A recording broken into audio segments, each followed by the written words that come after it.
Salut les terriens. Les terriens de ce soir sont Bernard Kouchner.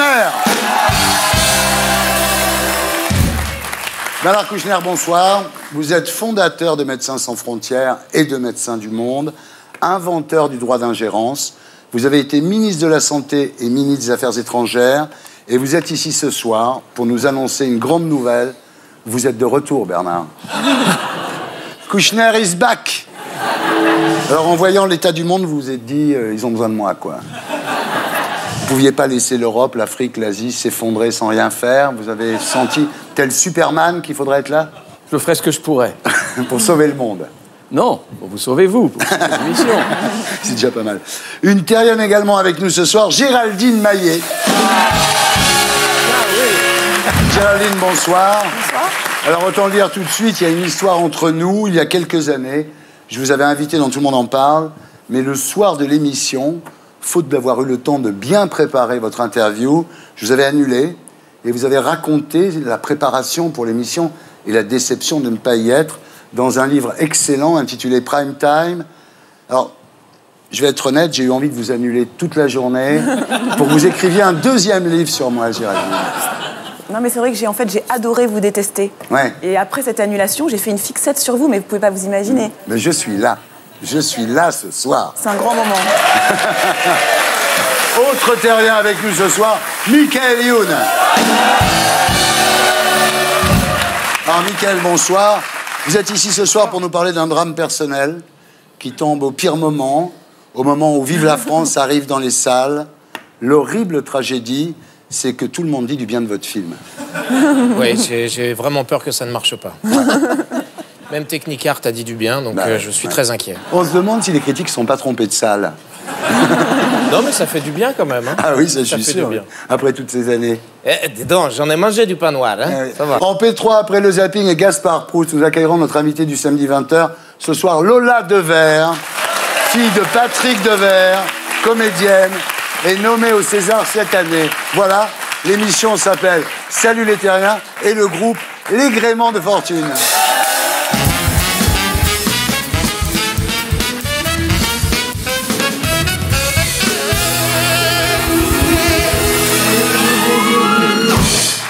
Bernard Kouchner, rebonsoir. Rebonsoir. Re-bienvenue pour votre comeback. Donc, depuis quelques semaines, vous faites un retour médiatique.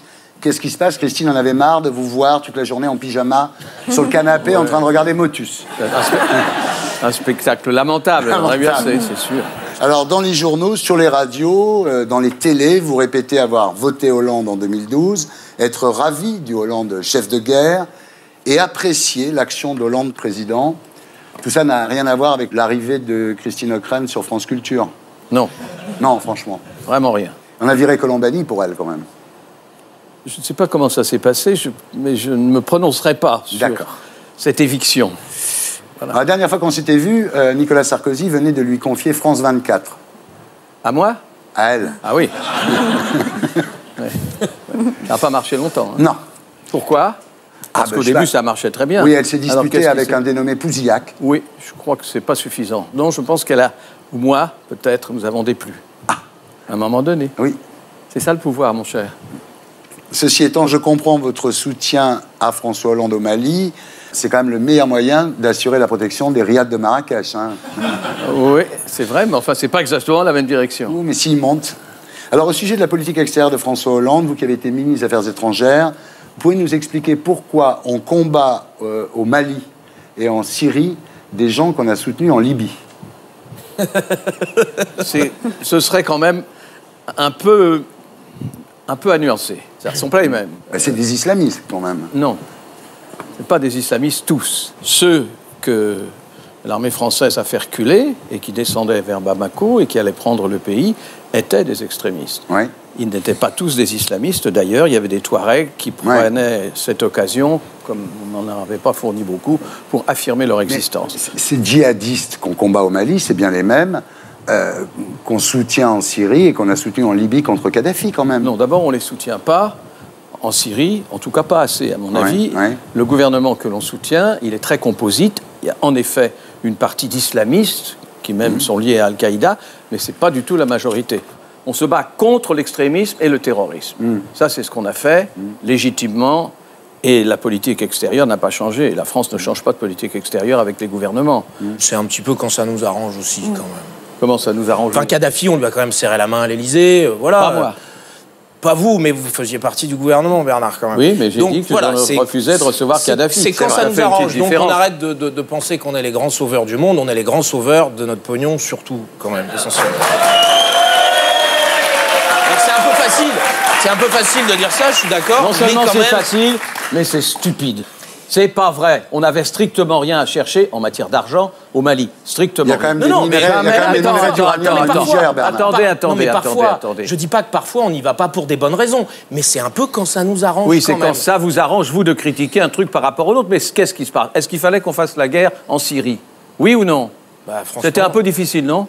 Il y avait l'Iran, il y avait le Hezbollah, il y avait Israël, il y avait l'Égypte, etc. Ça faisait une guerre quasiment mondiale. Je pense que c'était impossible. Moi, je parle, c'est juste ma petite voix à moi qui me dit ça. Ma petite voix à moi vous dit vous avez tort, c'est un raisonnement stupide. J'ai tort. Voilà, j'ai tort. Quel intérêt y a-t-il à destituer des dictatures laïques pour les remplacer par des dictatures théocratiques? Pour le moment, il n'y a pas de dictature théocratique avérée qui ait remplacé un tyran. Il y a des tendances qui sont... On a remplacé Moubarak, tout le monde était très content de remplacer Moubarak, par un mec qui s'appelle Morsi. Non. En Libye, on a viré Kadhafi pour le remplacer par des gens qui veulent instaurer la charia. D'abord, ce n'est pas nous qui remplaçons. Qui a fait cette révolution? Le peuple égyptien.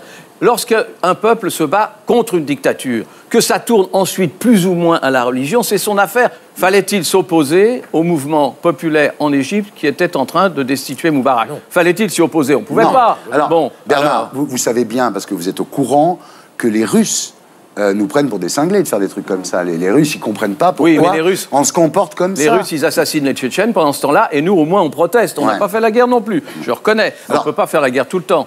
Et ce que font les Russes, ça ne m'apparaît pas vraiment une leçon de démocratie. En tous les cas, ils sont peut-être plus cohérents, parce que... Non, parce qu'ils soutiennent un type qui était Bachar el-Assad. J'ai pour lui aucune admiration. Mais personne, mais sauf que si demain Bachar el-Assad est remplacé par un ayatollah style Khomeini, ça sera pas mieux. Mais c'est pas ce qui va se passer. L'intérêt, c'est de soutenir un gouvernement qui est composite. Il n'y a pas que des extrémistes, il y a au contraire un certain nombre de démocrates, et que celui-là prenne le pouvoir, et après, ça évoluera très longtemps. Avoir quelque chose qui ressemble à une démocratie, c'est mieux que de supporter un dictateur. La France va-t-elle intervenir chaque fois qu'un pays tentera d'instaurer la charia? Chaque fois que la communauté internationale, c'est-à-dire l'ONU, demandera une intervention, et d'ailleurs la France l'a toujours fait, elle prêtera son concours. Est-ce qu'on a les moyens de... Oui, on a les moyens. On a les moyens de faire cet effort de guerre à chaque fois? Oui, parce que l'armée, il faut l'entretenir de toute façon. Ça ne coûte pas beaucoup plus cher de faire cette opération-là au Mali. Ça a coûté 75 millions d'euros, c'est-à-dire le prix que ça aurait coûté si c'était entraîné en France. Ils sont allés s'entraîner au Mali. Un peu plus cher. Enfin, bon. Sur cible réelle? Sur cible réelle. Non, il n'y a pas de cible. Enfin, en tout cas, par terre. Les mecs sont partis en courant. Bon, alors...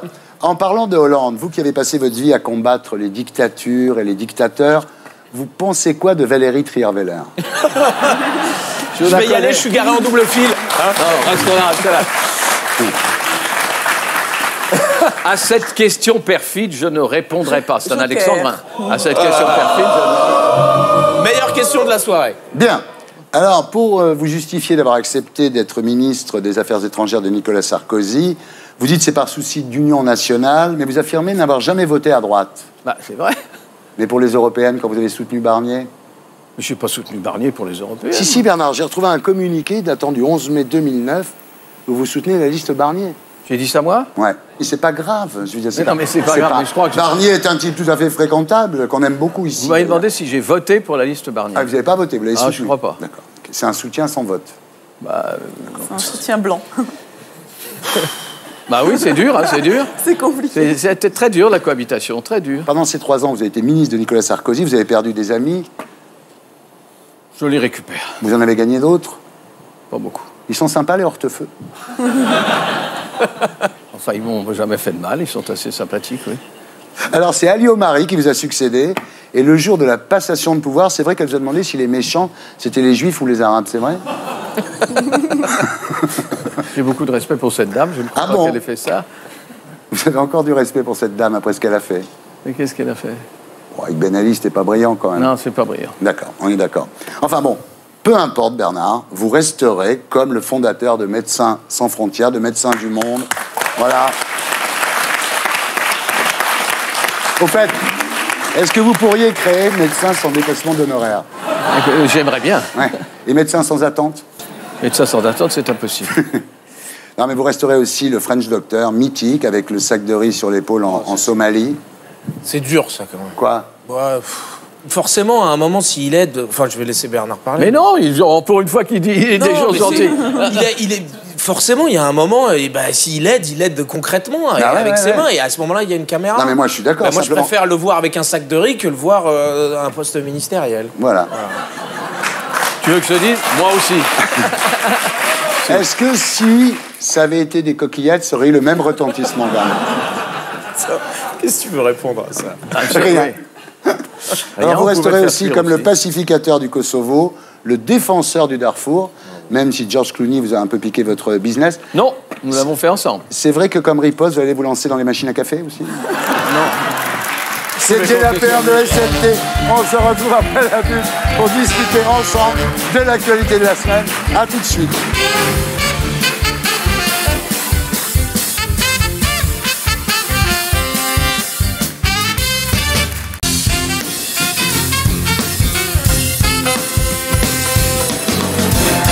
Rebonsoir les terriens, rebonsoir les terriens.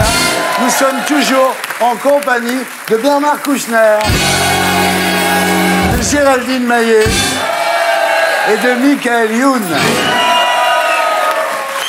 Alors Géraldine Maillet, rebonsoir. Bonsoir. Alors comme je le disais en commençant cette émission, à la sortie de l'un de vos premiers livres, 3 jours pour rien, je vous avais invité sur le plateau de Tout le monde en parle, mais faute d'avoir eu le temps de bien préparer votre interview, je vous avais annulé au dernier moment. Voilà. Alors vous auriez préféré que je vous reçoive sans avoir rien préparé, non? Ah oui.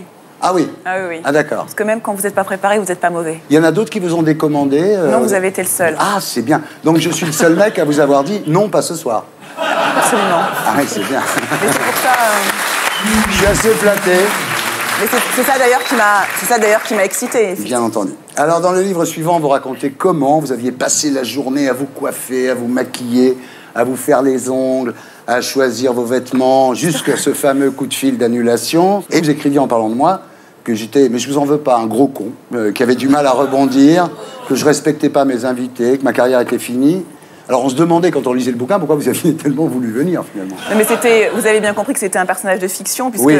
À l'époque j'avais donc je m'étais inspirée de vous comme voilà vous étiez dans l'archétype de l'animateur télé connard. Voilà, et puis vous rentriez dans mon petit écran tous les jours et je vous regardais, vous exerciez sur moi une sorte de fascination et en même temps je vous détestais. J'adore. Vous étiez mon méchant, mon Derrick. Oh là là, en plus habillé en noir. Voilà, donc tout ça. Et puis. Bon, enfin, voilà. Je vous ai pas annulé ce soir, j'espère que j'ai bien fait. J'espère. Je vous dirai ça tout à l'heure. Alors Géraldine, vous êtes ici ce soir pour un nouveau livre intitulé J'ai vécu de vous attendre, publié chez Grasset. Alors je vous le dis tout de suite, hein, très très déçu, il n'y a pas un mot sur moi. Qu'est-ce que vous en savez? Ah. Il vous a pas évoqué quelque chose, ce quinca c'est toujours moi, un peu complexé, qui vient un peu à côté de sa colonne vertébrale, qui a une libido aux abonnés absents et en même temps qui a beaucoup de succès. Libido aux abonnés absents, c'est pas moi. Alors le pitch, je fais le pitch. S'il vous plaît, j'en rêve. Alors c'est l'histoire d'un Anglais qui doit aller fêter son 50e anniversaire à Londres et qui se retrouve bloqué à Paris lors de l'éruption du fameux volcan qui s'appelle... Éjavjol. Eh bravo. Et là, pendant ce huis clos de 3 jours, le type va repasser le film de sa vie. Donc c'est une éruption volcanique dans sa tête aussi. Absolument, ouais. Il décide de s'enfermer à double tour dans sa chambre d'hôtel, de refaire le match de sa vie, d'en découdre avec lui-même. Ouais. Et il a un deuxième événement extraordinaire dans sa vie, hors ce volcan, c'est qu'il va fêter ses 50 ans. Et donc il va fêter ses 50 ans tout seul, une sorte d'arrêt au stand comme ça, où on fait une sorte de point, de retour sur sa vie. Ouais. Et finalement on regarde le passé comme un champ de mine, comme un champ de désolation, avec des espoirs déçus, des déceptions, des gens qui vous ont quitté. Arrêtez, c'est moi, mais c'est encore moi. Mais non. Mais c'est toujours parce moi. qu'il est très... Oui, cela dit, oui, c'est vous, parce qu'il est très joyeux, ce George Swinton. Ah, d'accord. Alors, c'est bien écrit, hein, j'ai trouvé des phrases formidables. Par exemple, je trouve étrange d'avoir réussi mes enfants après m'être autant raté moi-même. C'est pas mal, hein? Les femmes, j'ai tellement eu peur de les perdre que je les ai quittées avant. Je veux être un nomade et accepter ma solitude comme une distinction. Bravo, Géraldine. Merci, Thierry. Il y en a une autre, évidemment, qui est un peu moins bien écrite, mais qui est plus intéressante. Je sens mon sexe durcir, page 30. Moi, personnellement, je la trouve très, très bien écrite. Qu'est-ce que ça fait quand on est une fille et qu'on écrit « Je sens mon sexe durcir ». Mais quand on est un écrivain, c'est le monde des possibles. Donc George Washington, c'est moi. Je suis avec sa bedaine, avec sa myopie, il est astigmate, avec sa calvitie et ses implants. Et j'ai adoré me demander ce que pouvait être la sexualité d'un homme. Et je trouvais ça formidable d'être burné, en fait. Ouais. Sévèrement burné. Sévèrement burné. Alors, vous avez commencé à écrire à l'âge de 12 ans, quand votre mère est devenue sourde, parce que c'était votre seul moyen de communiquer avec elle, en fait. Alors, c'est une époque effroyable pour vous, parce que d'abord, votre père avait disparu, votre mère était atteinte d'une maladie dégénérative, vous viviez dans une chambre de bonne, et à l'âge de 12 ans, vous mesuriez 1,82 m, tout ça avec un effroyable accent du Sud. Voilà, horrible époque. Je viens de très loin. Horrible époque. Oui, c'est vrai, c'était horrible. Enfin, évidemment, le pire a été forcément la maladie de ma mère. Ouais. Donc on communiquait au départ par des petits mots, on a fait pas mal de lectures labiales ensemble, mais comme elle avait entendu, elle pouvait parler, donc on n'était pas dans le langage des signes, donc elle signait pas. Et là, miracle, quelqu'un vous dit qu'avec le look que vous avez, vous devriez faire des photos, et vous commencez par 12 pages dans Vogue, ce qui n'est pas rien. Alors vous avez travaillé avec Nina Ricci, avec Issey Miyake, avec Alexander McQueen, vous travaillez pour les plus grands avant de vous mettre à la littérature. Alors, c'est quand même rare, un mannequin qui écrit des livres. Qui en lit même. C'était la vanne, bravo. Donc vous confirmez que ce qui est important, c'est la beauté intérieure. Moi, je confirme rien, je suis ma route, je trace. Je sais que ça a été compliqué au départ parce que j'ai été étiquetée mannequin, donc j'avais aucune espèce de légitimité à écrire des romans. Et puis finalement, petit à petit, j'en suis à mon 10e aujourd'hui. Oui. Et voilà, c'est vraiment ma passion et c'est vraiment ce qui me galvanise et ce qui me nourrit. Ce qu'on peut dire aussi, c'est que vous êtes cinéaste. On peut dire ça. Vous avez sorti After. Un premier long métrage. Raphaël Personnaz et Julie Gaillet. Donc tout va bien pour vous. Ça va correctement. Je suis très contente d'être là en tout cas. Et ben voilà, ce qui est dit est dit. Mickaël, rebonsoir. Comme je le disais en commençant l'émission, tout le monde dit du bien de votre film Vive la France. Le Parisien, même le Figaro. On a parlé d'un numéro spécial des Cahiers du cinéma. Mais... si ça se trouve, vous avez fait un bon film. C'est possible. Est-ce que vous avez été surpris par la violence des bonnes critiques? On a du mal à s'y faire. Ouais. Parce qu'on s'habitue tellement vite aux mauvaises critiques que d'un coup, quand on commence à dire du bien de votre travail, vous vous demandez si c'est bien honnête. Alors je fais le pitch. J'en rêve. Pour faire connaître son pays, le Taboulistan, le fils du président, joué par l'excellent Harry Habitant, décide de se lancer dans le terrorisme publicitaire et il confie à 2 bergers, c'est-à-dire vous et José Garcia, la mission de détruire la Tour Eiffel.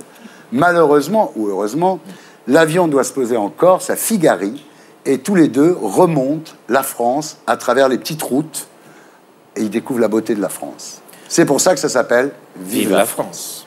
Mais avant de découvrir la beauté de la France, ils vont découvrir aussi la complexité des Français. Ah oui, c'est un peu l'arroseur arrosé. Oui. Tu viens pour terroriser un pays, tu te retrouves terrorisé par le pays. Exactement. Alors, c'est inspiré d'un fait divers réel. C'est 2 connards de terroristes. Qui étaient censés aller faire un attentat à Milan et pour des raisons techniques, leur avion a dû se poser à Naples et les 2 mecs sont morts au bout d'une semaine. Ah oui, d'accord. Il y en a un qui s'est fait tuer par la Camorra, qui avait plus ou moins appris qu'il y avait des terroristes dans le coin, et l'autre, pire, on l'a retrouvé dans un terrain vague, poignardé par des gosses de 12-13 ans qui voulaient lui voler ses affaires. Ça donne envie d'aller à Naples. Comme quoi, on est tous le terroriste de quelqu'un, comme disait Anwar el-Sadat. En tous les cas, les vôtres arrivent à Paris. Alors, c'est une déclaration d'amour à la France. Vous dites « La France qui a accueilli mon père, juif d'Afrique du Nord, et ma mère, catholique italienne. » Votre père, juif, a été protégé pendant la guerre par une famille catholique française. Et quand vous vous êtes fait réformer pour le service militaire, il vous a insulté, quoi. Il comprenait pas. Il m'a fait la gueule pendant quasiment 1 an. Il comprenait pas. Il m'a dit moi, tout ce que la France m'a donné, toi, c'est comme ça que tu la remercies. Et j'ai pas compris tout de suite. Et maintenant, voilà, il m'a fallu une dizaine d'années pour comprendre. Ça s'appelle la maturité. En tout cas, ça faisait longtemps qu'un acteur n'avait pas dit « Vive la France ». C'est quoi votre taux d'imposition exact? Le juste prix. Le juste prix. Eh bien, on va regarder à quoi ça ressemble. Pour faire connaître notre pauvre petit pays, le Taboulistan, nous avons été désignés volontaires pour faire attentat sur Tour Eiffel. Suite à une grève surprise, nous allons donc devoir nous détourner sur l'aéroport de Figari, en Corse. Mais c'est immonde de nous faire ça! À peine on arrive en France et les emmerdes commencent! Oh, gueule! Ils sont très gentils, les Français.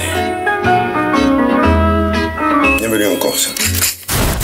Nous aussi terroristes! Nous aussi détestons les Français. Je fais le péter tous les Eiffel et que ça saute. Mais ici, c'est pas la France, c'est Marseille. Qu'est-ce que tu fais, jeune? Tu t'aimes pas la vie ou quoi? Votre ablation du rein s'est super bien passée. Allez, ça naît. Oh putain! Qu'est-ce qui s'est passé avec monsieur, là? T'es en RTT. Oui, j'étais en RTT. Je m'appelle Marianne Bouvier. Mais c'est pas ça, la France. C'est un pays de droit, humain. Vous allez voir. Pour les erreurs médicales, il faut porter plainte auprès du procureur de la République en y joignant la victime qui doit être demandée. Vous devrez ensuite aider sur les 1000 €. La procédure devrait prendre entre 4 et 5 ans. Ici, c'est pas la France. T'es dans le sud-ouest. Mais pourquoi encore vous parlez? Vous pensez vous soirez dansante? Tac, tac, tac, tac, tac, tac.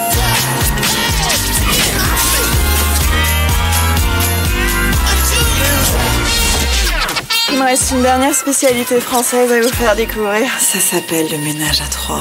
J'ai pas très envie de faire le ménage, moi. Oui, mais à 3, ça va aller plus vite.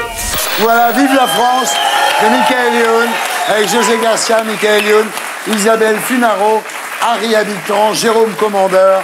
C'est mercredi dans les salles. Alors Isabelle Funaro, c'est votre partenaire à l'écran et dans la vie. Je vais y aller, je suis garé en double fil. C'est vrai que vous lui avez offert le rôle un soir de la Saint-Valentin, vous aviez oublié un cadeau, non? Non. La dernière Saint-Valentin, on est allé voir Les Infidèles ensemble. Ah bah très bien. Ah bah c'est bien comme idée. Voilà. Elle est bonne comme comédienne, non? Bah je la filme avec beaucoup d'amour. C'est vrai. Et vous avez remarqué qu'elle était bonne comédienne en voyant comment elle simulait pendant l'amour, non? Elle m'a dit effectivement qu'elle simulait très très bien. Et, elle s'est souvenue justement d'une soirée qu'elle avait passée avec toi. C'est ça. Et ce qu'elle avait le plus de mal à simuler, en fait, c'était... Elle n'arrivait pas à respirer quand tu étais sur elle. Ah, mais c'est normal. Donc vous êtes avec Isabelle depuis 5 ans. 5 ans sans vous faire choper par des paparazzis à la sortie d'une boîte de nuit, c'est bien. Non, c'est vachement bien. J'ai pris le taureau par les cornes, je ne vais plus en boîte de nuit. Ah ben voilà. Comme ça, c'est réglé. Pas de tentation, ça, pas de problème. Ouais, bien sûr. Alors 5 ans, 2 films avec elle, un enfant, Seven. Oui. Elle vous en veut pour le prénom, la gosse? Non, on l'a appelée Seven parce qu'il y a 7 lettres dans Je t'aime. Et je t'emmerde. Que c'est beau. Dites-moi, elle va bien, la petite, là? Merveilleusement. C'est vrai qu'elle court dans toute la maison à poil en hurlant, non? Vive la France. Bah, tu sais, à 18 mois, les vêtements à poil, à 18 mois, c'est normal, voilà. Moi, je suis resté à 18 mois c'est à votre âge que c'est pas normal. Oui. Je le fais plus, regarde. Oui. On passe maintenant à l'actualité de la semaine avec l'édito de Blacko 1. Et c'est Marc Fiorentino, vous allez moins rigoler, chroniqueur à la nouvelle édition sur Canal et sur BFM Business, que nous retrouverons sur ce plateau après le magnéto. Le Conseil d'orientation des retraites sonne l'alarme. En 2017, le déficit de notre système de retraite dépassera les 20 milliards. Il est donc urgent de renflouer le navire, sinon, c'est le naufrage assuré. Cela dit, pas de quoi s'affoler non plus, on a l'habitude. Ça fait 20 ans que notre système de retraite est en train de couler, et 20 ans qu'on essaye de le renflouer. En 93, Balladur a augmenté le montant des cotisations. En 2003, Raffarin a augmenté le nombre d'annuités. En 2010, c'est Fillon qui a augmenté l'âge de départ à la retraite, mais rien à faire, le navire continue de prendre l'eau. Jusqu'à présent, ce sont toujours les actifs qui ont dû faire un effort pour renflouer les caisses. Pourtant, si on veut réduire le déficit des retraites, il y a une autre solution. Il suffit de baisser les pensions. Au lieu de demander un nouvel effort aux salariés qui travaillent dans la soute, mettons à contribution les retraités qui se la coulent douce sur le pont. Selon la Cour des comptes, le niveau de vie moyen des retraités est de 15% supérieur à celui des salariés. Faut dire que les retraités sont des citoyens de première classe qui ont droit à de nombreux privilèges. La Cour des comptes a fait le calcul, les retraités bénéficient chaque année de 12 milliards de cadeaux fiscaux. Largement de quoi renflouer notre système de retraite, puisque son déficit n'était que de 6 milliards en 2012. Après tout, Hollande a toujours dit que les jeunes seraient la priorité de son quinquennat. J'ai plein de bisous, moi, je suis le président des bisous. Alors, pourquoi ne pas remplacer le vieux concept de lutte des classes par celui de lutte des générations ? La génération des baby-boomers a creusé des déficits énormes pour se payer la belle vie pendant 30 ans. Il serait peut-être temps de leur présenter la note. Les retraités en ont largement profité, maintenant, va peut-être falloir payer. Voilà, c'était l'édito de Blacko 1, mise en image de Julien Grappe. Marc Fiorentino, bonsoir. Vous êtes banquier d'affaires, chroniqueur à la nouvelle édition sur Canal et sur BFM Business. Vous venez de publier « Sauvez votre retraite » chez Robert Laffont et le livret numéro 1 des ventes. Bienvenue parmi nous. Merci. Alors, le pape prend sa retraite pour être sûr de pouvoir toucher quelque chose pendant qu'il a encore temps. Mais les Français ont-ils encore les moyens de vieillir? On n'en sait rien. Au moment de sa réforme, Fillon assurait que les comptes des retraites seraient à l'équilibre en 2018, mais le Conseil d'orientation des retraites annonce plus de 20 milliards de déficit en 2017. Avec des hypothèses de croissance et de chômage qui sont optimistes. Les actifs étant déjà lourdement ponctionnés, reste à faire payer les retraités, et s'ils refusent, on leur coupe France 3. Non, pas d'Éric. Si. Laissez-nous d'Éric. Si, on leur coupe France 3. Alors, on fait payer les vieux? En tout cas, aujourd'hui, on est dans une problématique qui est extrêmement simple. On vit 15 ans de plus qu'à 60 ans. Ouais. Donc ça, c'est une nouvelle formidable. Le problème, c'est qu'on part à la retraite exactement au même âge. Donc là, il y a un petit problème. Ouais. Et avant, il y avait 4 actifs pour un inactif. Aujourd'hui, il y a 1,8 actifs pour un inactif. On a un système de retraite par répartition qui est bon. L'autre système, c'est le système par capitalisation. C'est le système américain, il est très mauvais. Ils sont tous ruinés, les pauvres vieux. Ouais. Voilà, c'est les gens de General Motors, on donne toujours cet exemple. Ils ont été ruinés, ils reviennent au boulot à 70 ans et ils sont obligés de rebosser. Donc, on a un bon système, c'est le système de répartition. Le seul problème, c'est qu'il prend l'eau de tous les côtés parce qu'on ne sait pas adapter. Ouais. Et donc, aujourd'hui, il faut dire la vérité, alors on va mettre un peu d'ambiance, il va falloir cotiser plus longtemps, beaucoup plus longtemps que 41 ans et demi. Ça, c'est déjà une première nouvelle. Donc, c'est 43 ans déjà, minimum, première chose. Deuxièmement, la deuxième bonne nouvelle, on va toucher des pensions qui vont être de moins en moins fortes. C'est-à-dire que très clairement, après les riches, après les patrons, maintenant, c'est les retraités qui sont en ligne de mire. Donc, ceux-là, ils vont se faire bien ouvrir. C'est la deuxième bonne nouvelle. La troisième nouvelle, c'est que là, c'est plutôt bon, et c'est ce que j'essaye d'expliquer dans le livre, c'est qu'il faut monter son propre système de complément pour ceux qui le peuvent, parce que bien évidemment, il y a 15 à 20% de la population qui ne peut pas le faire. Il faut monter un système par l'épargne, et donc ça, c'est le système de capitalisation, mais en complément du système par répartition. Voilà, mettez un peu d'argent de côté, 10% de votre salaire tous les mois, si vous pouvez, de façon à ne pas crever de faim quand vous serez vieux.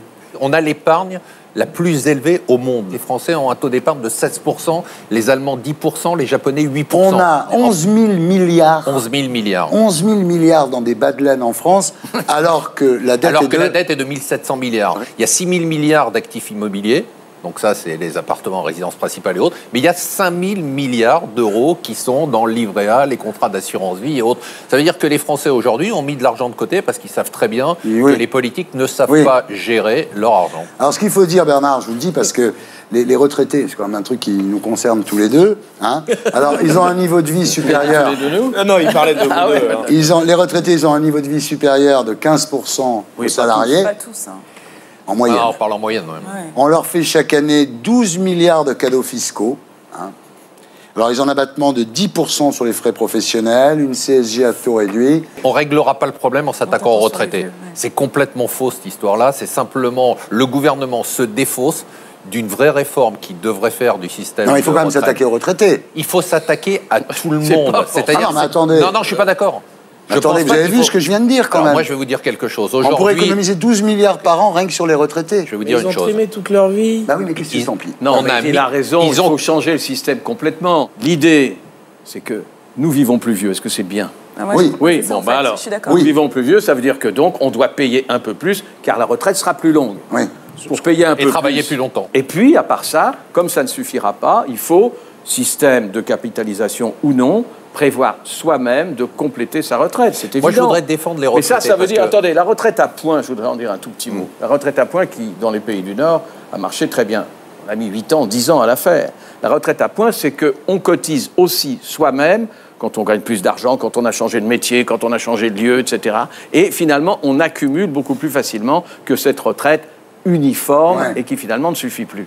faut donner quand même un chiffre. Hein. Le revenu moyen d'un retraité, parce qu'il ne faut pas donner une fausse image, c'est 1 200 euros. Oui. Pour une femme, c'est 800 euros par c'est mois. ma mère, Et pour un homme, c'est 1 400 euros. Donc on n'est quand même pas dans des montants qui sont... Non, c'est pas beaucoup. Hein. Les donc, je retraités crois qui pas gagnent que ce beaucoup soit- d'argent et plus que ceux qui travaillent, il y en a pas Ce beaucoup. qui est intéressant, c'est l'aspect guerre des générations, parce qu'on sent qu'il y a une vraie fracture. C'est-à-dire évidemment, qu'aujourd'hui, quelqu'un de 30 ans qui cotise, qui sait qu'il cotise pour rien, Il et n'aura qui pas cotise Il pour aura des rien. seniors dont il a l'impression qu'ils sont privilégiés, ce qui n'est pas le cas, mais ils sont privilégiés par Ce qui rapport peut à être lui. le cas quand même. Ce Hein. qui peut être le cas en termes de patrimoine, mais pas en termes de revenus. Il faut dire que T'en fais pas pour, 70% du patrimoine des Français est entre les mains des plus de 65 ans. Ouais. Et là, on peut avoir une vraie guerre des générations. Bernard, vous avez combien, vous, à la retraite, là? Moi, j'ai très peu de retraite parce qu'il n'y a pas de retraite de ministre. Ah oui, c'est vrai.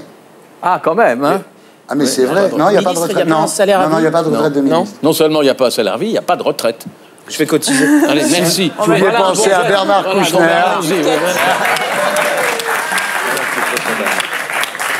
Vous allez avoir quelque chose. Eh, papa malade, maman gens malade, donnent, toi en donner fait. argent. Bernard, je suis désolé, c'est tout ce que j'ai trouvé, hein, mais bon. Non, vous, mais avez, ça, vous avez fait quelques conneries aussi. Hein. Ah non, non, non, non. Merci. Puis alors, la bonne nouvelle quand même, c'est que moi je fais partie de la génération, de la première Qui n'aura génération, Qui n'aura rien. non, qui va mourir plus jeune que vos parents. Qu'est-ce qui à cause de t'arrive la malbouffe. On Ah va- oui, il y a c'est des- le cheval. des Le études cheval. Le cheval. Heureusement, il y a Findus. Ah bah justement.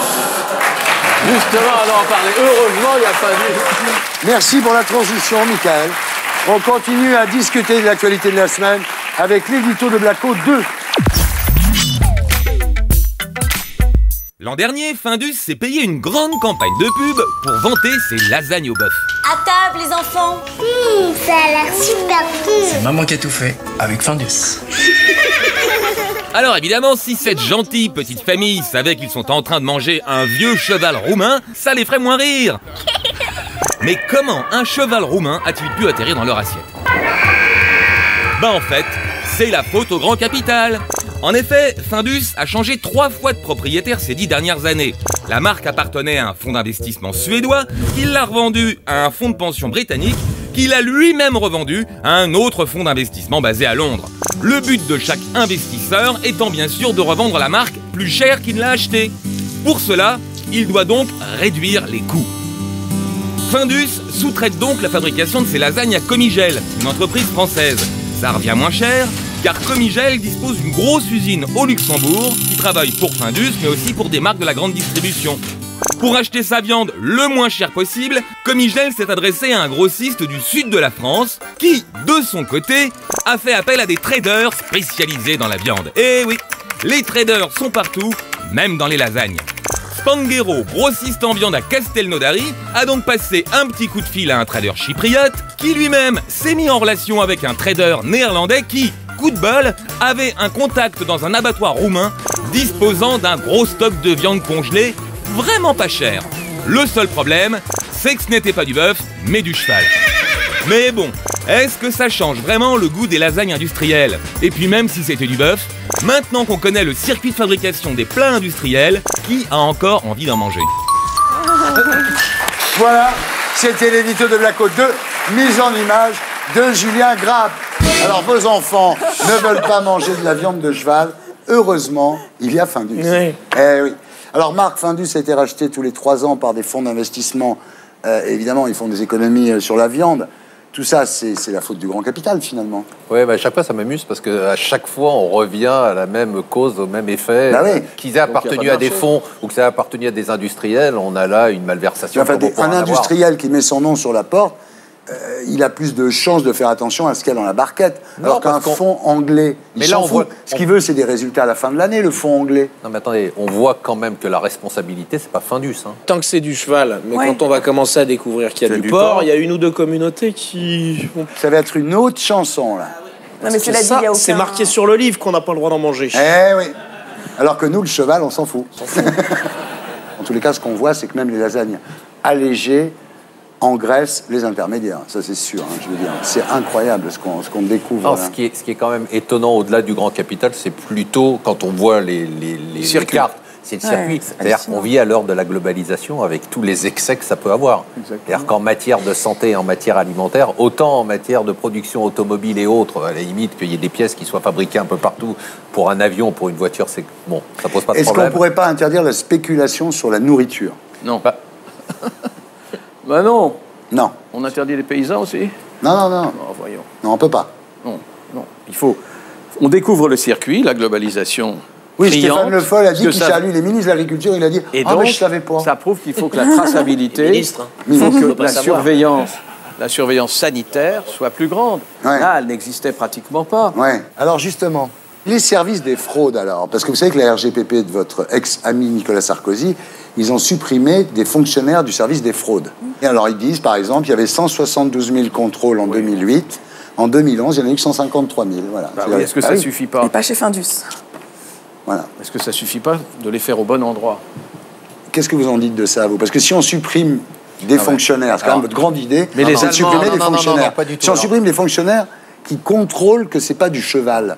Mais on n'a pas supprimé que cela. On a là, on en a supprimé, en tout cas. Ils ont supprimé 10%, je sais, j'ai les chiffres, ils ont supprimé 10% d'effectifs aux fraudes. Ma grande idée, c'est vrai que c'est de réduire les dépenses publiques, mais c'est pas de réduire les dépenses publiques là où on a besoin de fonctionnaires. Voilà. Si la conséquence d'une réduction des dépenses publiques, c'est d'aller sur des postes qui sont des postes essentiels, c'est dramatique. Bernard, alors pour vous, cette histoire de viande, c'est un épiphénomène, un truc, ou c'est la preuve que la malbouffe existe? C'est pas la malbouffe qu'on a découvert, ça. C'est le circuit invraisemblable qui est destiné plus ou moins quand même à empêcher les contrôles. Ouais. Et ça veut dire une globalisation non maîtrisée. Très bien. Plus de contrôle, ça veut dire quand même plus de gens pour les contrôler. Ça sera le mot de la fin, Bernard. Oh bah, écoutez, je suis vraiment très fier. Ah ben non, mais c'est super. Non, mais c'est super.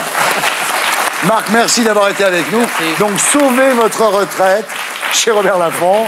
C'est déjà numéro 1 des ventes. Hein, et c'est vachement bien. Si vous voulez mourir le plus tard possible en vivant le mieux possible. Voilà, c'était la P2 SLT. On se retrouve après la pub avec le zapping, Gaspard Proust et notre invité du samedi 20h. Ce soir, Lola Devers. À tout de suite.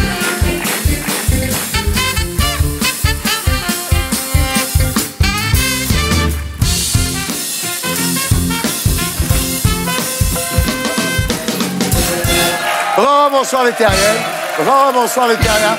Nous sommes toujours en compagnie de Bernard Kouchner, de Géraldine Maillet, de Michael Youn. Et nous accueillons notre invité du samedi 20h ce soir, Lola Devers. Lola Devers, bonsoir. Devers, Patrick Devers, un nom qui résonne comme un mythe au cœur de tous les cinéphiles. Patrick Devers, révélé en 1974 dans Les Valseuses de Bertrand Blier, suicidé 8 ans et 25 films plus tard, sans avoir jamais eu le moindre César. Lola, vous êtes la fille de Patrick Devers. Je crois bien. Vous êtes nommée au César et à 20h, vous nous raconterez votre vie. Et maintenant, j'accueille Gaspard Proust pour « Elle est pas belle la vie ».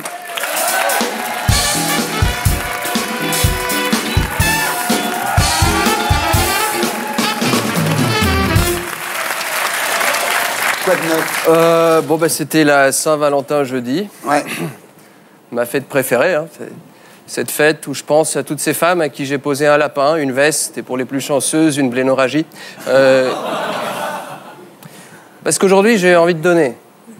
Just, want to give. Ah ouais. Ouais. Because it's all about giving something to people so they could turn off the television and say, wow, today Gaspard Proust changed my life. It's... That's the way it goes, baby. Qu'est-ce que je raconte, là? Non, est-ce que les gens y râlent en ce moment? Ah ouais, le gouvernement, c'est le sociétal qui masque le social. Au lieu de faire le mariage gay, on ferait mieux de résoudre le problème du chômage. Hey! Résoudre le chômage. Ça fait 30 ans qu'on essaye. Il y a un moment, il faut savoir perdre, quoi. Oui,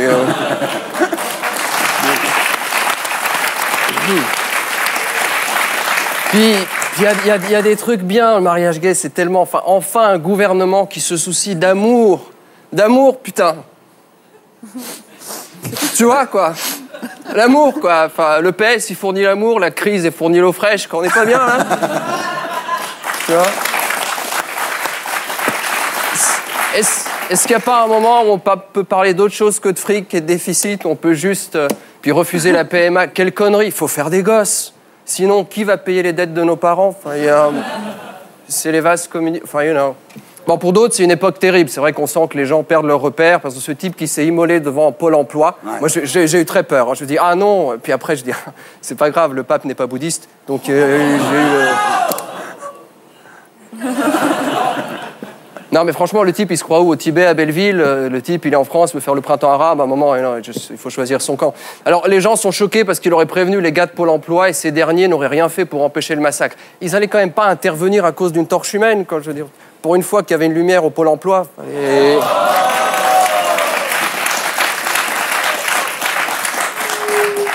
Et les politiques dans tout ça, que font les politiques? Alors, Hollande remonte dans les sondages. Bon, ça, c'est grâce à la guerre et au mariage gay. Chacun son fonds de commerce. Hein. C'était à Sarko, l'identité nationale. Hollande, l'amour sous les douches. Bon. Alors, il se murmure que Sarko va revenir en 2017. Il est pas bien. Hein. Il est pas bien. Faire des conférences à 100 000 € et rêver de rouler en BX. Mais bon, ça doit être un truc d'égo. C'est par rapport à la France. C'est le pouvoir. C'est comme ça. Et puis, il voit Hollande. On regrette plus facilement son ex quand on la retrouve au bras d'un tocard. Quoi.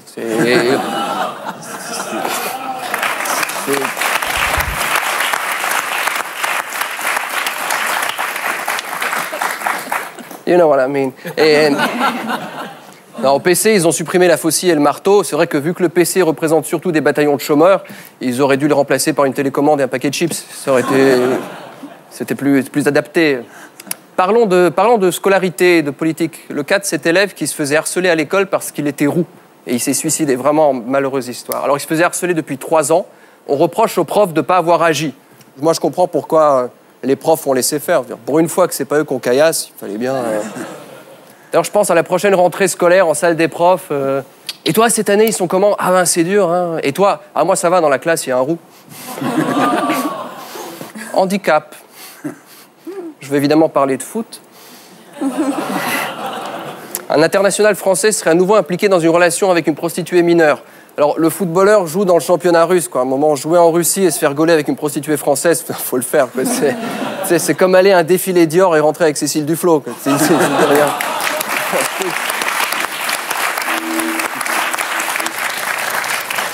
C'est pas le seul, hein. C'est un peu la saison des footballeurs qui se font gauler. Patrice Evra, lui, s'est fait gauler avec une escort girl. Alors, les gens sont étonnés, ils comprennent pas. Ils pensaient quoi? Qu'il allait s'inscrire à l'amour et dans le pré? Enfin, je veux dire, on allait quand même pas le retrouver avec une fémène. Vous savez, c'est les Pussy Riot sans l'oreille musicale. Alors, elles ont fait une manif dans Notre-Dame de Paris. Alors, c'est super engagé. C'est vrai que le vrai courage des fémènes, c'est qu'elles osent exhiber des poitrines qui feraient débander des SK. Bah oui, bon, je comprends qu'avec des seins pareils, on en veuille à Dieu, quoi.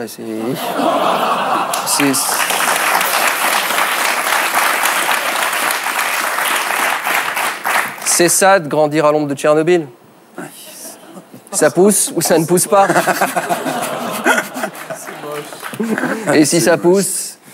De toute façon, moi je comprends, enfin c'est pas de la provoque, quoi. La provoque, ça suppose un danger, quoi. Je veux dire, traiter le pape de nazi ou se promener nu dans une église, c'est à la provoque ce que l'acrobranche est à l'alpinisme, quoi. C'est de l'adrénaline avec le confort bourgeois, quoi, de la verveine au rhum, faut arrêter, je veux dire. Alors certains se disent, mais pourquoi au lieu de faire du tam-tam sur les cloches, ils font pas ça dans une mosquée? Mais c'est pas possible. La cloche dans une mosquée, ça s'appelle un imam. De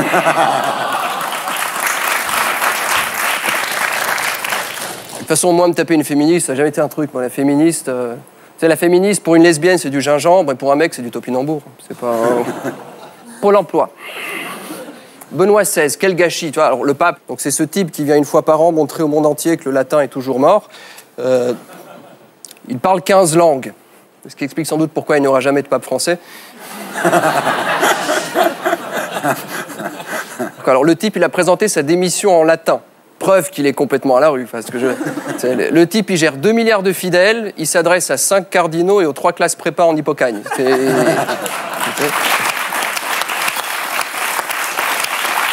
En tout cas, c'est pas pour faire ma petite langue de pupute, mais j'espère que le prochain pape sera noir. Ouais, c'est juste pour voir si ceux qui l'ont traité de nazi auront l'audace de traiter le prochain de Zoulou.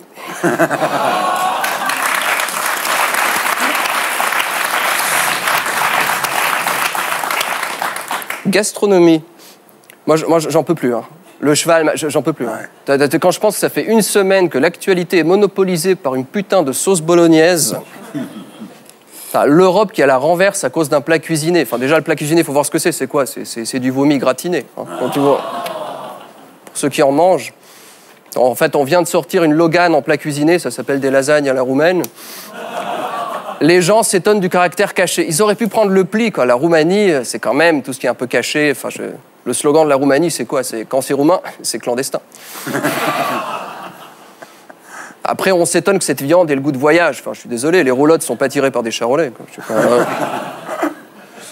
Non, c'est une polémique très indécente sur la viande. Enfin, ça concerne surtout les pauvres. Bon, c'est eux qui achètent des plats cuisinés. Bon, et franchement, être au chômage et pas avoir le temps de cuisiner...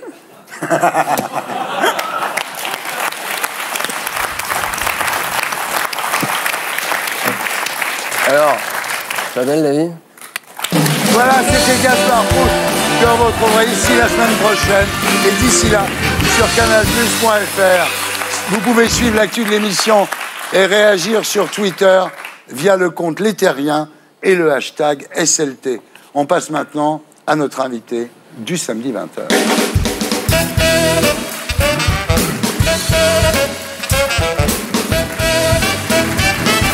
Lola Devers, rebonsoir.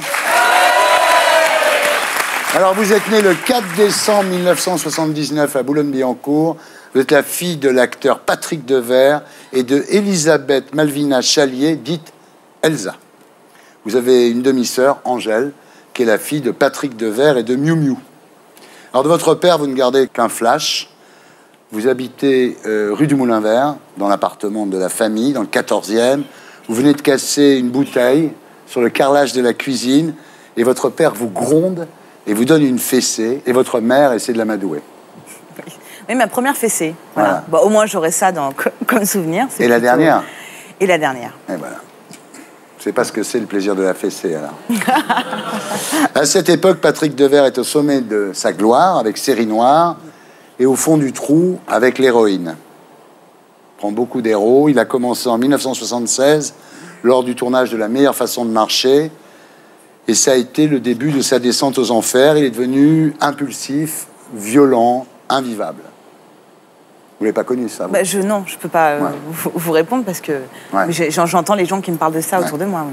En octobre 1980, il a révélé à un journaliste du Journal du Dimanche la date de son mariage avec Elsa en lui faisant promettre de ne pas en parler. Mais évidemment, le Journal du Dimanche fait sa une là-dessus et Patrick Devers, votre père, va casser la gueule au journaliste, ce qui fait qu'il est boycotté par la presse à partir de là. Et quand on parle du film, on cite même pas son nom. Ou les initiales, PD. Ouais. Alors, il n'est pas reconnu non plus par le métier. Il a été nommé 6 fois au César. Il n'a jamais été primé. Pendant l'été 1982, Patrick Devers prépare le film de Claude Lelouch, Édith et Marcel, où il joue le rôle du boxeur Marcel Cerdan. Lelouch lui fait promettre de décrocher de l'héros, mais c'est pas facile. Parce qu'à l'époque, c'est vrai que l'héroïne, il y en avait beaucoup plus que maintenant. Donc il a du mal à décrocher, c'est un truc épouvantable. Votre mère aussi tente de décrocher. Elle se réfugie en Guadeloupe, chez Coluche, qui était le meilleur ami de votre père. Alors évidemment, leur couple, Patrick, votre père, et Elsa, votre mère, souffrent de leurs différentes addictions. Et s'essoufflaient un peu déjà, non? Oui, tout à fait. Quand on est parti chez Michel, enfin chez Coluche, mon père était censé être en décro et ma mère aussi, et voilà. Le 16 juillet 1982, Patrick Devers appelle votre mère et lui demande de rentrer en métropole. Elle lui répond qu'elle rentrera uniquement lorsqu'il aura complètement décroché de l'héros. En fait, elle voulait se protéger et vous protéger. Et me protéger, oui. D'une certaine manière. Mais il y a pire. Lors de sa conversation téléphonique avec votre mère, Patrick soupçonne Elsa et Coluche d'être ensemble. Quand on voit sa femme partir comme ça chez son meilleur ami, qu'on veut pas... Enfin, voilà, on a des doutes et c'était fondé. Alors, à peine a-t-il raccroché, Patrick appelle son dealer, mais le dealer n'est pas à Paris. Et à ce moment-là, Patrick Devers, votre père, prend une carabine 22 en rifle et se tire une balle dans la bouche. Ironie du sort, c'est une carabine qui lui avait été offerte par Coluche. À la mort de votre père, vous n'avez pas encore 3 ans, votre mère est incapable de s'occuper de vous, et vous vous retrouvez chez vos grands-parents maternels, à Saint-Lambert-du-Laté, en Maine-et-Loire, le village où est enterré Patrick Devers. C'est sympa, vos grands-parents? Oh, bah, génial. Ouais. Sans eux, je ne serais pas où je... Enfin, voilà, Alors, votre grand-père était centralien, votre grand-mère directrice d'école, catholique. Alors, il vous donne une éducation à l'opposé de ce qu'étaient devenus vos parents, évidemment. Complètement. Ça m'a permis de me structurer, voilà. C'est bien. On prenait des cours de danse, des cours de piano, on était inscrits partout. Voilà, des cours d'accordéon, des cours de flûte traversière. Oui, j'ai fait de l'accordéon, flûte traversière. Oui, tout le monde trouvait, enfin, mes grands-parents qui m'aimaient beaucoup trouvaient que j'étais une virtuose de la flûte traversière. Mais maintenant, quand je regarde les cassettes vidéo, non, c'était pas vraiment. Non. Pas vraiment. Non. Et alors, vos grands-parents sont aussi obligés de vous protéger des paparazzis, ils vous cachent dans la bagnole? C'est vrai qu'il avait été obligé, pour aller d'un point à l'autre, enfin bon, bref, en voiture, de me cacher, mon cousin et moi, sous une couverture, pour pas qu'on soit photographié, en fait. Le problème, c'est que l'absence de votre mère est insupportable. Quand elle vient, un peu pour les vacances, elle repart pendant que vous dormez pour que la séparation soit moins difficile, quoi. Ils attendaient que je m'endorme, et puis ma mère partait soit dans la nuit, soit au petit matin, quand je dormais encore. Quand vous réveillez, elle n'était plus là, quoi. Voilà. Alors, vous vivez avec tout ça, la drogue, la mort, votre mère qui dit « ton père nous a laissé tomber ». Et vers 7 ans, vous commencez à avoir des problèmes de poids qui sont dus à ces angoisses-là. Je pense que c'est ça, oui. Oui, pour combler quelque chose. À 11 ans, après 8 ans chez vos grands-parents, vous demandez à retourner vivre chez votre mère, qui a fini par remettre un peu d'ordre dans sa vie et qui est devenue maquilleuse de cinéma. C'est une bonne époque, ça n'a pas duré longtemps, mais... Et vous êtes rebelle, hein? Là, vous êtes viré de Saint-Michel de Picpus, donc 12e. Vous aviez fait une fresque sur un mur, une folle furieuse. Une fleur sur le mur des bonnes sœurs. Chez les bonnes sœurs, c'est facile. Bah oui, évidemment. Puis vous êtes aussi un peu complexé à l'époque, vous n'avez pas d'amoureux? Non, je suis la bonne copine, en fait. Voilà, je suis la bonne copine de tout le monde. Je suis très popu dans le... à l'école, au collège, tout ça, au lycée. Mais non, dans les booms, on m'invite jamais à danser. Voilà. Et puis à la maison, même si votre mère ne vous cache rien de la mort de votre père, le sujet reste tabou. On ne prononce pas son nom. Et quand un film avec Patrick Devers passe à la télévision, on ne le regarde pas. Ah, ça, elle m'a jamais initiée à ça. Enfin, oui, elle changeait de chaîne. Je pense que c'était tellement douloureux pour elle que... C'est là, à 16 ans, que vous commencez à découvrir la filmographie de votre père. Le premier film que vous voyez, c'est Coup de tête. Et vous dites, je me suis vraiment marré. J'ai découvert quelqu'un de différent de ce que j'imaginais. C'est vrai qu'en général, les films de Patrick sont très noirs, comme ça, très torturés. Par contre, c'est quand j'ai découvert Coup de tête et La meilleure façon de marcher que j'ai pu voir qu'il avait ce côté comédie, comique. Et je l'ai découvert aussi comme ça quand j'ai vu quelques captations du Café de la Gare, en fait, quand il s'éclatait avec sa troupe au Café de la Gare. Votre mère comprend vite votre manque de motivation pour les cours de secrétariat et de comptabilité auxquels vous vous êtes inscrite, et elle vous donne l'adresse du cours Florent. Oui, c'est vrai que c'est ma mère qui m'a poussée. Oui. Alors au cours Florent, c'est pas simple, hein. Vous dites j'étais verrouillée de l'intérieur. Oui. Comme je sortais d'une éducation très stricte, où il fallait rester discret, ne pas montrer ses sentiments, voilà, tout était à l'intérieur, ça n'arrivait pas à sortir. Et c'est vrai que j'aimais beaucoup regarder les autres jouer, mais je voulais jamais passer sur scène. Enfin, vraiment, le prof était vraiment obligé de venir me chercher. Voilà, j'ai pas de très bons souvenirs de ces cours-là. J'étais pas prête, je pense.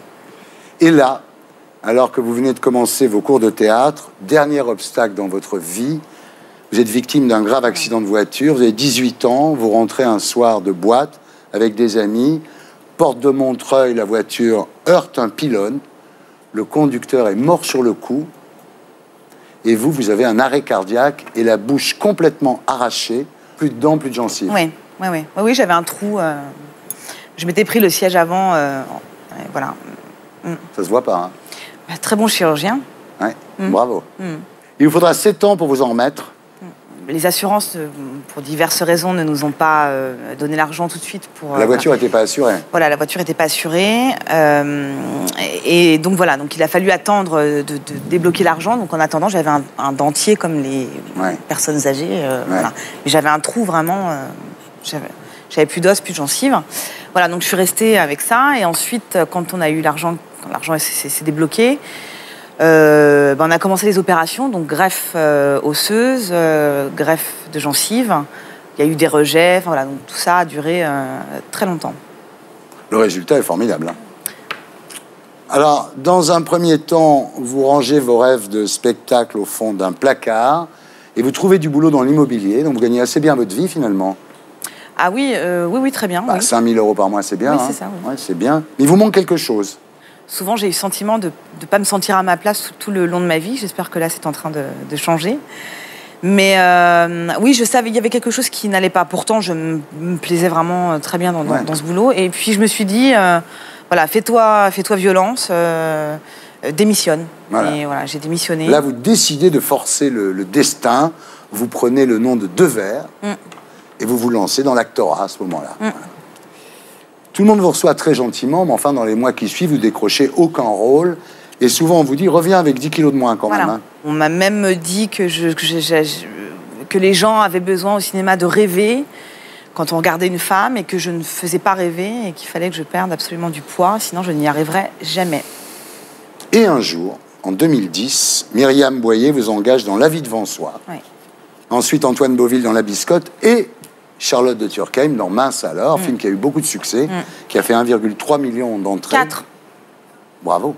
4. Comme Fatal. J'y tiens. Et c'est pour ce film que vous êtes nommé donc au César dans la catégorie meilleur espoir féminin. On s'en réjouit. Moi aussi. Voilà. Tous les soirs, vous êtes sur la scène du De Jazé dans La véritable histoire de Maria Callas. Si vous avez le César, vous le dédierez à Patrick? Of course. Alors, mais c'est un peu à moi aussi. Voilà. Ouais, la moitié. Wow, pour la moitié, allez, 20%. Alors, évidemment, vous avez des séquelles de tout ça, vous avez des angoisses, hein. Vous êtes comme beaucoup de gens, mais vous, quand vous avez des angoisses, vous ne buvez pas, vous ne vous droguez pas, vous bouffez. C'est une jouissance. Ah ouais. Ouais. Vous mangez quoi? Ah, du chocolat. Ah ouais. Bah ouais. Oui, encore, je craquerais sur des carottes ou des concombres. Oui, oui, c'est ça. Ouais. Ça irait, mais c'est jamais les carottes et les concombres. Ouais. Le Nutella? Ah, ouais, d'accord, j'ai compris. Ouais. Alors voilà, donc vous allez bien. Le seul problème, c'est votre mère. Ça, c'est pas réglé encore? Non. Ça va se régler, vous pensez? Je le souhaiterais, mais pour l'instant, je me protège. Elle a des circonstances atténuantes, voilà. Mais je me protège. Pour l'instant, je pense à me protéger, avant toute chose. Ouais. Parfait. Quel destin incroyable. Hein. Voilà, c'était Salut les Terriens, votre talk du samedi avec Bernard Kouchner, ancien ministre de la Santé et des Affaires étrangères, Géraldine Maillet. Le livre s'appelle « J'ai vécu de vous attendre » et c'est publié chez Grasset et toujours en salle, After, avec Raphaël Personnaz et Julie Gaillet. Michael Youn, Vive la France, avec José Garcia, Harry Habitant et Isabelle Finaro, en salle mercredi. Marc Fiorentino pour sauver votre retraite chez Robert Laffont et Lola Devers, la véritable histoire de Maria Callas, actuellement au théâtre de Jazé. Merci pour votre témoignage. Rendez-vous ici la semaine prochaine et d'ici là sur canalplus.fr avec en bonus le top des vannes, l'édito de Blacko, l'édito des Gréments et Gaspard Proust. Salut les terriens.